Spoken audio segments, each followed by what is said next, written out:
I'm a 27-year-old woman, and I've been dreaming about my wedding for as long as I can remember. You know how some people have Pinterest boards for weddings before they're even engaged? That was me, except I had mental Pinterest boards in my head since I was 10. It wasn't about the grandeur or extravagance. It was just the idea of celebrating love surrounded by the people who mattered most. A couple of months ago, my longtime partner, who's 30, proposed, and I couldn't have been happier.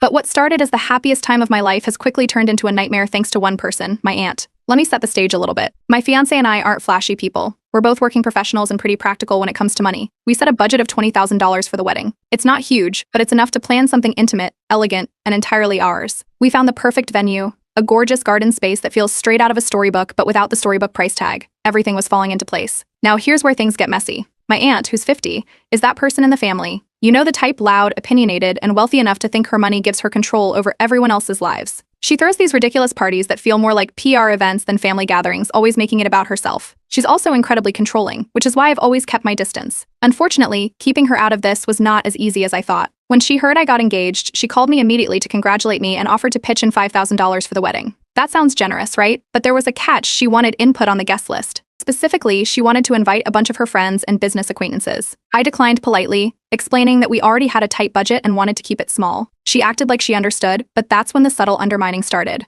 At first, it was little things. She'd mention ideas for decor or suggest vendors, claiming she just wanted to help. I thought she was just being overly enthusiastic, but then bigger problems started popping up. The first major issue was the venue. A week after we booked it, I got a call saying it had been double booked for the same day, and we'd need to find another date. I was devastated. We had already started coordinating with vendors, and changing the date would mess everything up. Here's where it gets weird. A few days later, my aunt casually mentioned she had booked the same venue for a big event around the same time. She said it with this smug little smile, like she wanted me to connect the dots. I didn't want to jump to conclusions, but it felt suspicious. Things spiraled from there. My aunt started telling relatives about our wedding plans, like she was co-hosting the event. People kept coming to me with questions about things she had decided, like themes and menu choices, and I had no idea what they were talking about. It turns out she had been framing her suggestions as finalized plans to other family members.